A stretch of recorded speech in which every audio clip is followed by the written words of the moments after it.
Dito talaga ako bumibili ng sibuyas sa mall mga kaintex kasi alam nyo po yun, nakasupot na siya, yes po nakaset na siya doon and doon ka po makakamura kapag maramihan na talaga yung bibilhin mo. So ito na naman po tayo mga kaintex, another day, another vlog na naman po tayo. So dito na po kami ngayon always sa mall kasi po nag-grocery kami ng, syempre konti lang po aming ginawa grocery kasi po dalawa lang naman po kami dito sa bahay and good for isang cut off na to. So ayan po, after namin mag-grocery dito and bukas naman po ako naman po ay mamalingki naman. So ayan, sinasamahan ko lang yung aking jusawa. Kasi ito kasi ang jusawa ko, siya yung na-assign na siya yung mag-grocery, tapos ako naman yung mamalingke. Ganito rin ba kayo mga kainitex na kapag may nakita kayong kalat, binabalik nyo rin kung saan yun nakalagay, dinidisplay nyo rin ulit.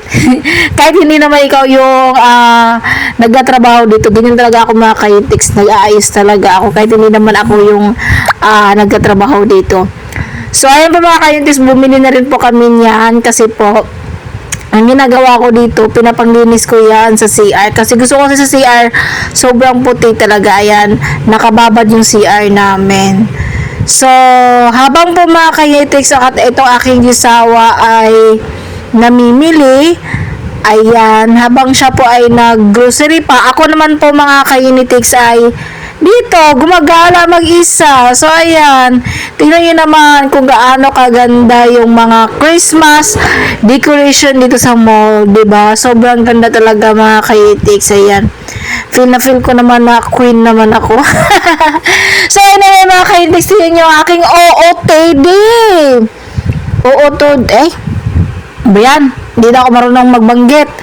Tingnan nyo ang aking outfit today. Sobrang ganda. Tingnan nyo mga kainitex, feel na feel ko talaga. Oh, ang gandang-ganda ako today. Oh, diba? Sarili tayong gawa mga kainitex kasi alam niyo wala talaga magbibideo sa akin. Ayan, ako lang talaga ang magbibideo. Ayan. Diba? Ang ganda dito mga kainitex. Ayan po yung aking outfit for today. Ganda-ganda, diba? Oh, ganda-ganda yung aking outfit. Ganyan lang yan.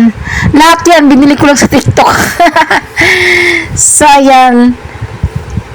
Eh na mga kainitex, umakyat na rin po kami sa second floor kasi meron pa rin po kaming bibilin doon. Hanggang dito na lang po aking vlog. Abang-abang po kayo sa aking next vlog. Thank you everyone. I love you all.